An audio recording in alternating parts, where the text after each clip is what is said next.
sinasabi mo? Nakita po kami ni Nanay. Nagmulto ang nanay mo? Nakita po kami sa Hiraya. Ang lugar kung saan daw po nagtatagpo ang mga kamalayan namin. Galing po ito doon ay.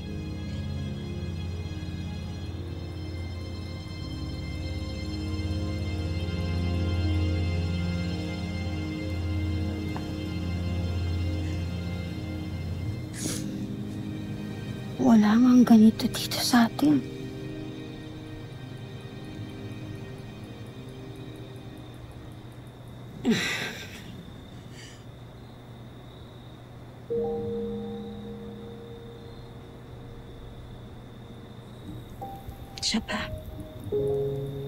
Siya pa yung nakita mo dun sa dun sa lugar na sinasabi mo.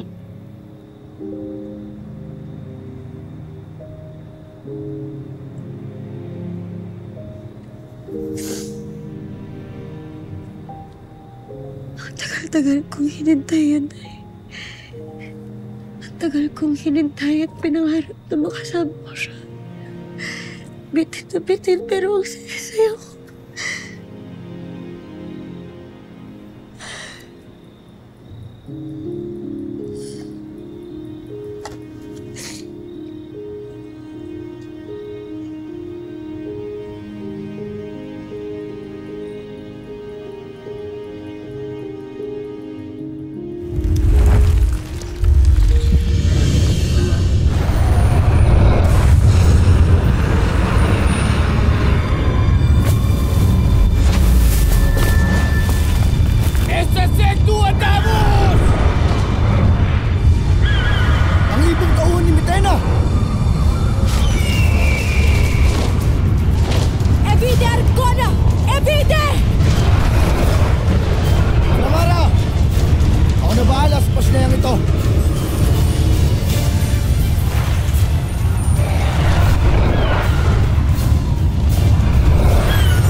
Humayo na kayo.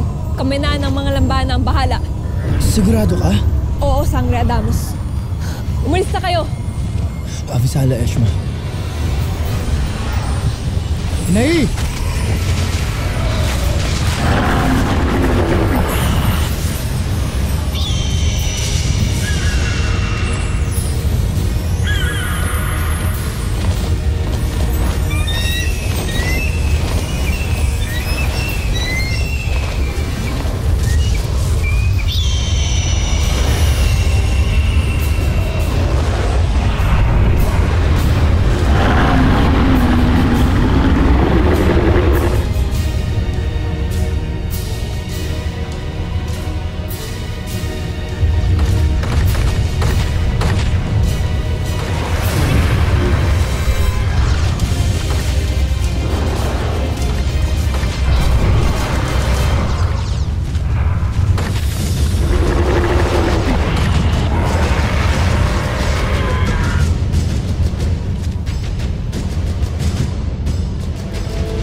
Yung panaginip mo pa rin ba iniisip mo? Totoo po lahat ng mga nakita at nalaman ko na eh. Gaya po ng pagpatay ng mga kalaban sa tatay ko. Si Santeo? Oh. Talaga namang may duda na ako noon na may nangyaring hindi maganda sa kanila kaya hindi sila nakabalik. Pero,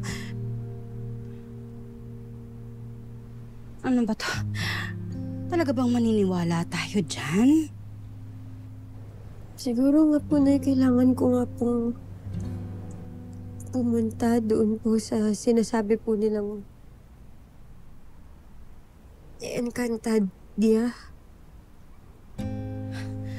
Ano? Totoo ba yun? Hindi nga natin alam. Saan ba yun? Huwag ka naman basta-basta naniniwala sa panaginip mo. Pero sabi po ng nanay ko, kapag po sinunod ko lang po si Ashley Perena, at kapag po natapos po lahat ng to, maaari po kaming magkita at magsama ulit. Pagkatapos ng lahat ng ano?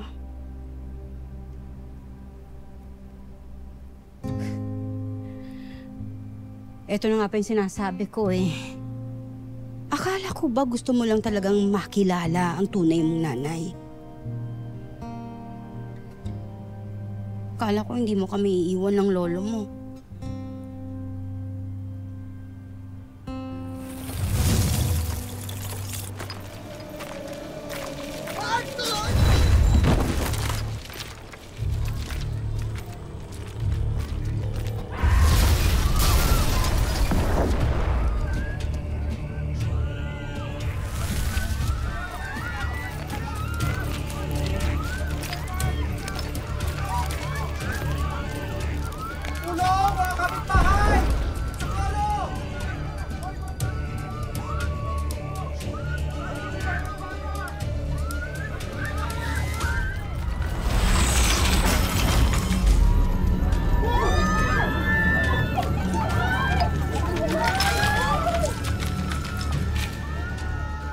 Helgo, naggugulo naman ang mga invisible.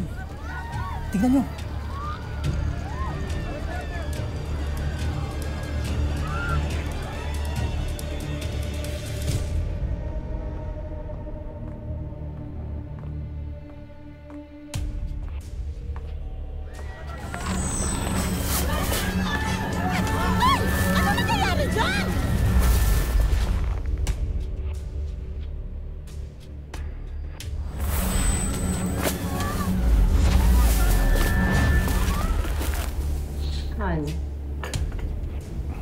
Thank you, Han.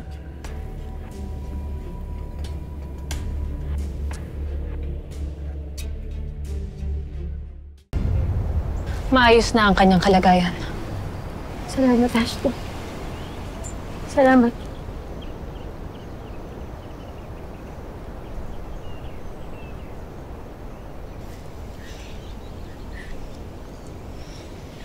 Nanay, magaling na ho kayo. Kailangan ko na hong bumalik sa atin. Anak, huwag ka nang bumalik dun. Delikado. Wag. Kailangan ko hong gawin ito.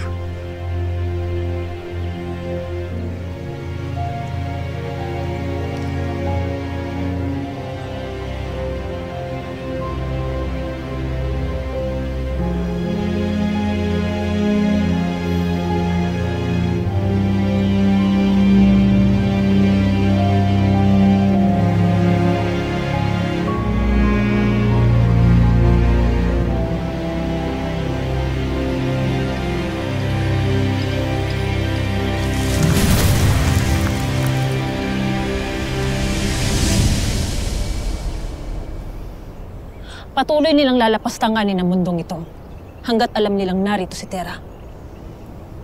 Kaya't mas makakabuti kung sasama na lamang siya sa Encantadia. Para ano? Para ibigay siya dun sa mga sinasabi ninyong naghahanap sa kanya tapos tatanggalin mo siya sa Distrito 6, ibibigay mo, ilalagay mo sa panganib. Nag-iisip ka ba? Warka! Kaya ko siyang pangalagaan sa sino mang kalaban. Dito man o sa Encantadia. Ikaw, Masasabi mo ba yan sa iyong sarili?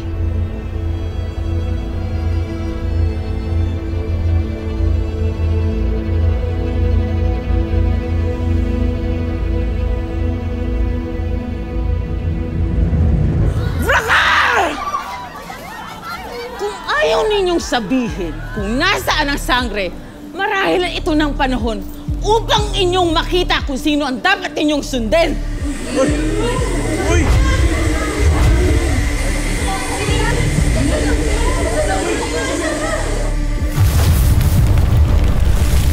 Brilyante ng apoy. Kami ay iyong bigyan ng liwanag at kapangyarihang makita ng mga nilalang sa mundong ito.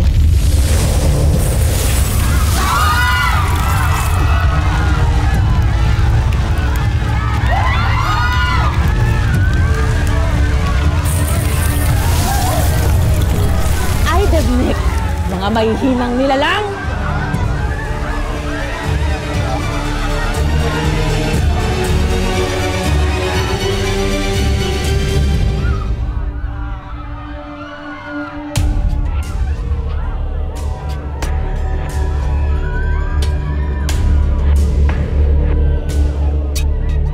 Kakaiba ang mga babaeng yan. Ano kaya ang kailangan nila sa atin?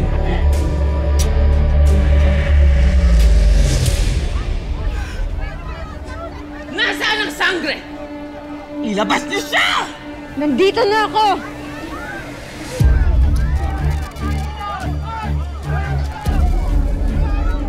Ako kalabanin ninyo. Huwag niyong guluhin yung mga tao dito.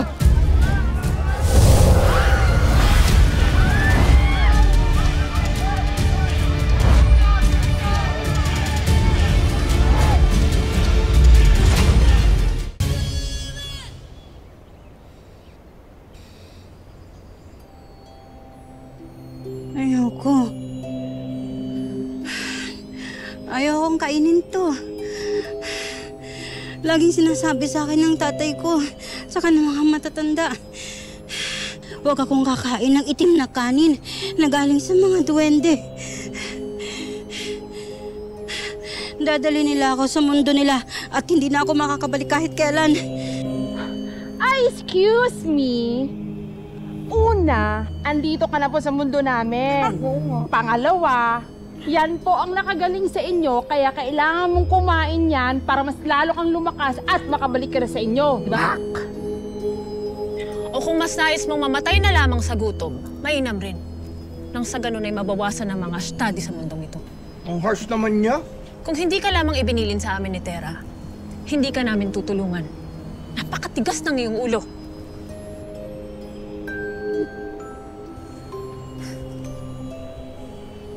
Kumain ka.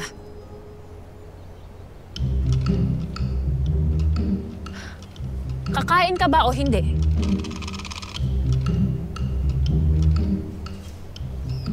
Kumain ka na kasi.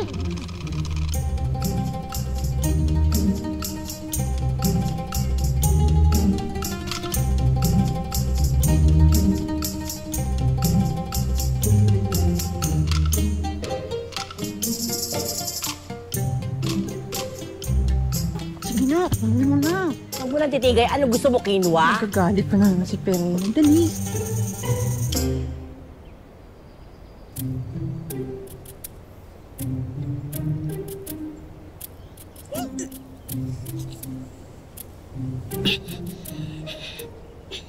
Ika'y matakot sa mga mini-ave. Hindi sa itim na kanin.